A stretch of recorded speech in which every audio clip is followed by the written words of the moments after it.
Hi, my name is Lexi. Welcome back to my channel. And today I just kind of wanted to chat about the last couple of weeks because I've had a couple of different travel experiences.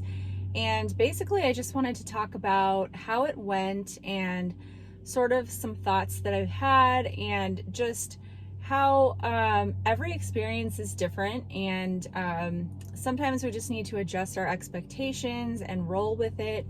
And I just wanted to talk about how it all went and maybe give you some insight into what it's like to change up your protocol when you're used to doing a certain way of fasting and you have to change things, how that all works and how it affects you and just all that stuff. All right, so basically the last couple of weeks, 2 weeks ago, I left with my family for a 3-night trip to Yellowstone. I'm actually wearing my shirt that I got there. It's actually flooded right now there in Yellowstone, so hopefully nobody watching this is affected by that. We definitely picked a good time to go.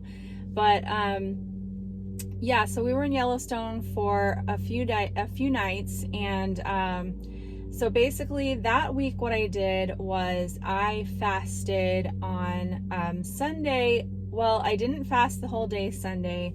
I had a short window. I just decided to, I think I had a 2-hour window. And the reason that I chose to do that was because I had family in town and I didn't want to fast through dinner because I was going to be cooking for them. And so even though I knew that I was going to be fasting a lot less that week and I had this trip coming up, I decided that that's what I wanted to do. I basically did OMAD that day, and I was glad I did. I did not regret that at all. And then Tuesday I fasted. So my normal schedule is to fast Monday, Wednesday, Friday, but this week I just did OMAD on Sunday, and then I fasted the whole day Tuesday, and we left on Wednesday.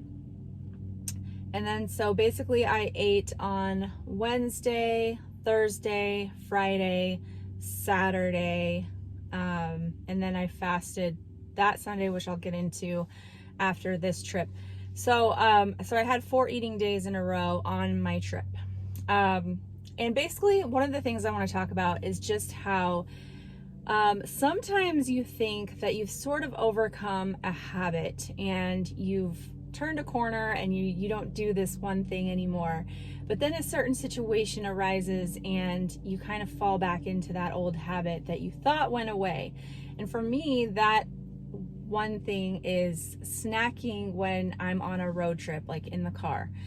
I don't do that nearly as much as I used to. Sometimes I'll even be fasting when we're traveling places because I've found that that's actually easy to do.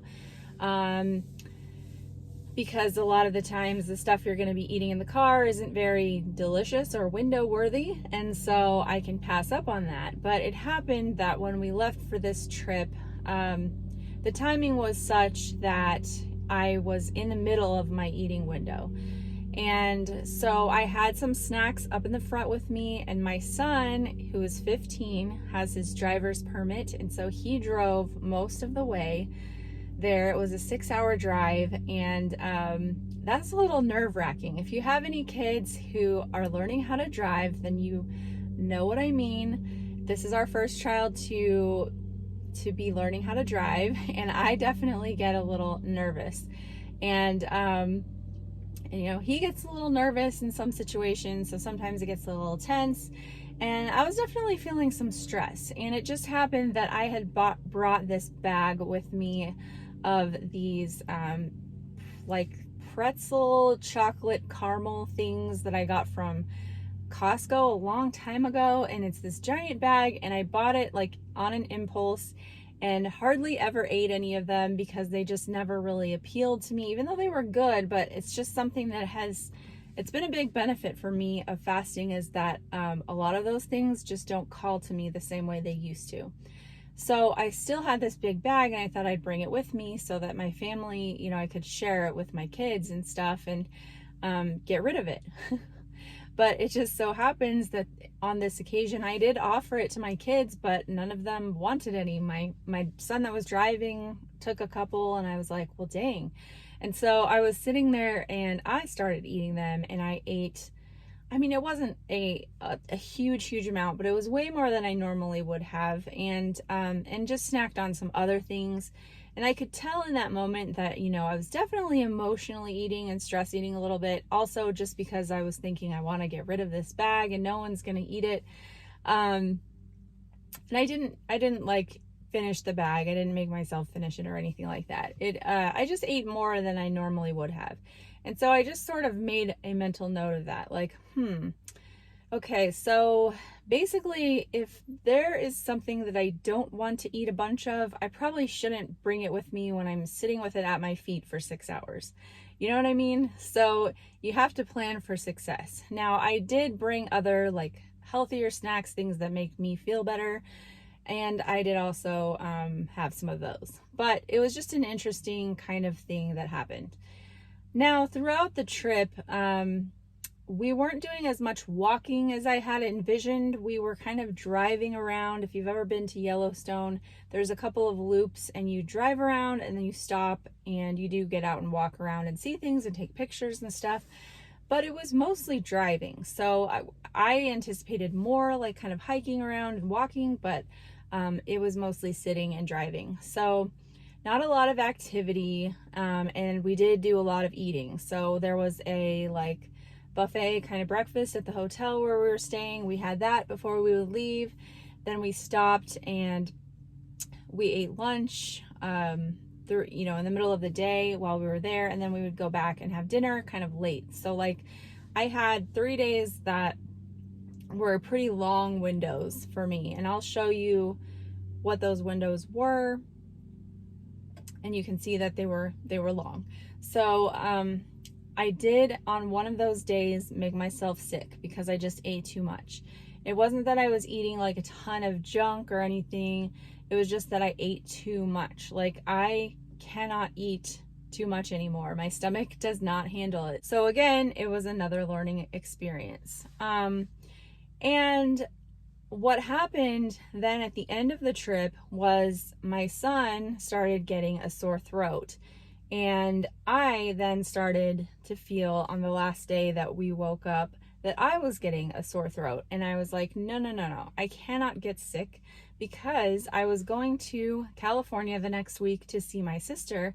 And I can't go see her if I'm sick because she has a newborn baby and I'm not going to bring that into their family. Which I wouldn't anyway, but you know what I mean? Like that would be a no-go. So that was the day we were leaving, Saturday, and I immediately knew that I needed to have a shorter window that day and I needed to go into my normal fast, because if you've been following me for a while, you know that my immunity has improved so much since I've started alternate day fasting. I get sick so rarely. And the only time that I get sick is when I eat for a few days and someone else in my family gets sick, which is what was happening in this occasion. So I did that. I only had a 5-hour window on that Saturday that we were coming home. And then I just started fasting, and I did a 42-hour fast. And by the end of that, my cold that was developing was a little bit better. So I ate that Monday and felt like my cold was sort of holding steady. And then I did my other fast on Tuesday. And by the time I woke up Wednesday morning, I was completely better. And the rest of my family was still fighting off their colds. So again, a testament to what this way of life has done for me, my immunity. And I'm so grateful because, I was really debating back and forth whether I should cancel my trip. And I didn't. So I went to California on Wednesday to go see my sister, help her out with her newborn, and my other niece who is 19 months old. And just spent all that time there with them at their house. And I didn't fast while I was there. I did like keep track of my fasting hours. So I shouldn't say I didn't fast, because I actually did have like little miniature fasting goals while I was there. But I did eat at least 2 meals a day while I was there. So I'll show you again the windows that I had while I was there in California. And so then came home on Sunday, and so that was 5 days of eating and longer windows again. Now, I want to mention that during this time, I have not weighed myself because when I got back from Yellowstone, I knew my weight was going to be up, because it always is after, like 4 days of consecutive eating, especially with longer windows and eating more sugar and whatnot. And so I already knew that it was going to be up, and I didn't have time to correct it because I was leaving again for another trip. And so I just decided not to weigh myself, and I'm really glad that I did, because it helped me to focus on why I was fasting, which in this case was so that I could get rid of this cold, so that I could go see my sister. And it did what it did the job, And so like I just was able to focus on why I enjoy fasting and why I do it, instead of just focusing on that number. And then even coming back from California, I was initially planning on weighing myself. But what happened was I just sort of started to get stressed out, because it was coming up upon the time where I was going to start my cycle.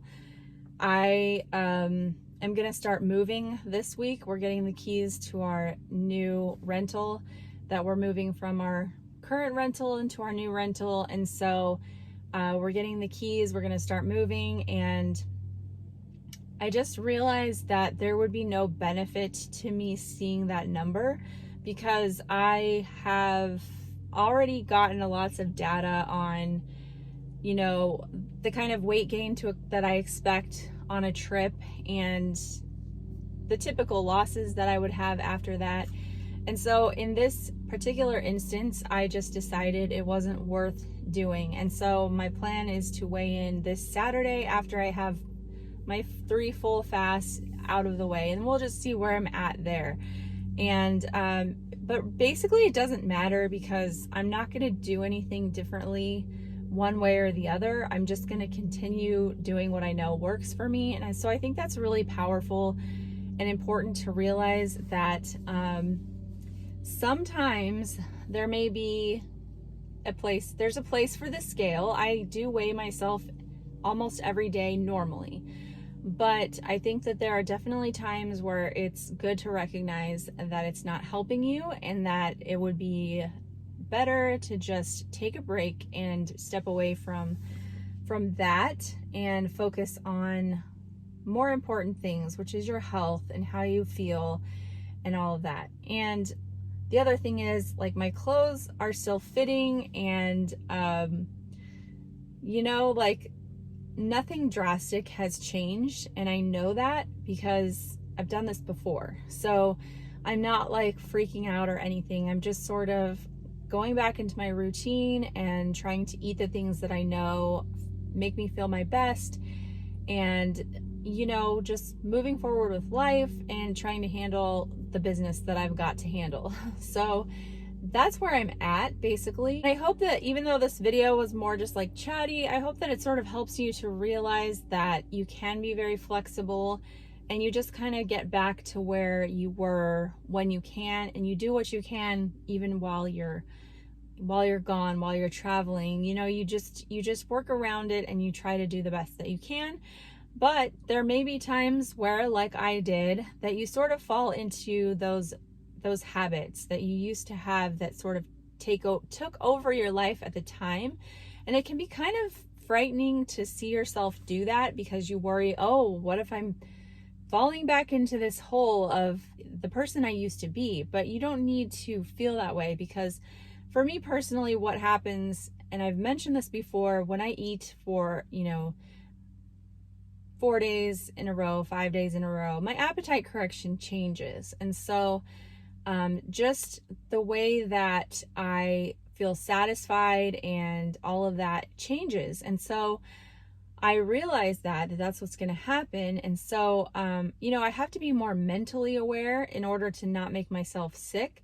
But I do know that once I get back onto my alternate day fasting schedule, that appetite correction will return, as it has already today. Today is my Tuesday eating day, and I'm into my normal schedule, and I'm not, snacking uncontrollably or anything like that. So I just want to reassure you that those patterns will return, the good patterns, and that sometimes, even if you fall into those old patterns, it doesn't mean that you have undone all of the progress that you've made. It doesn't mean that you are going to revert back to that old version of yourself. It just means that you're in this different situation, and it's temporary, and you can learn from it, and you can try to be more aware. But if those things happen, it's okay.